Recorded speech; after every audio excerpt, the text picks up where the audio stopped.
సింధు నదీ జలాలని ఆపుతామంటే అక్కడ ఏ రిజర్వాయర్ లేదు కదా, ఎట్లా ఆపుతారు అంటూ మన దేశంలోనే సన్నాయి నొక్కులు నొక్కుతున్నారు. పాపం అక్కడ పాకిస్తాన్లోనేమో ఆ విషయం తెలియక ఘర్షణలకు దిగుతున్నారు, ప్రభుత్వం మీదనే ఆందోళనకు దిగుతున్నారు. సింధు లాంటి ప్రాంతంలో, పంజాబ్ లాంటి ప్రాంతంలో పాపం వాళ్ళకి తెలియదా, అక్కడ దానికి వంతెనలే అక్కర్లేదు, నీళ్లు మళ్లించుకుంటే పక్క రాష్ట్రాలకు పోతాయి, ఏముంది, కావాలంటే ఎడారిలోకైనా పంపిస్తారు, ఎడారి సస్యశ్యామలం అవుతుంది రాజస్థాన్ లాంటి ప్రాంతాలు. ఇది తెలుసు ప్రభుత్వానికి, ఎట్లాంటి గేమ్ వేయాలో తెలుసు.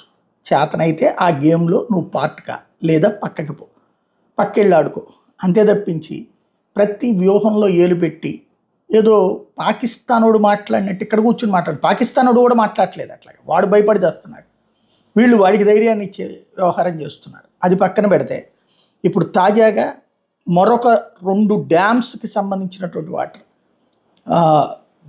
బగీహార్ డ్యామ్ ఏదైతే చీనాబ్ రివర్ మీద ఉన్నటువంటిది, అలాగే similar major Kishanganga dam Jhelum river మీద ఉన్నటువంటి చోట్లన ఇప్పుడు వాటర్ని ఆపడంతో పాటుగా మళ్లింపు చర్యలు చేపట్టడం అన్నటువంటిది కీలకమైనటువంటి అంశమైంది. రాబోయేటటువంటి రోజులు ఇది పెద్ద చర్చకి తావిస్తోంది. పాకిస్తాన్కి రాబోయే రోజుల్లో నీళ్లని మ్యాక్సిమం డైవర్ట్ చేసే ప్రయత్నం పాకిస్తాన్ వ్యవహార శైలికి మనం ఇస్తున్న బహుమతి.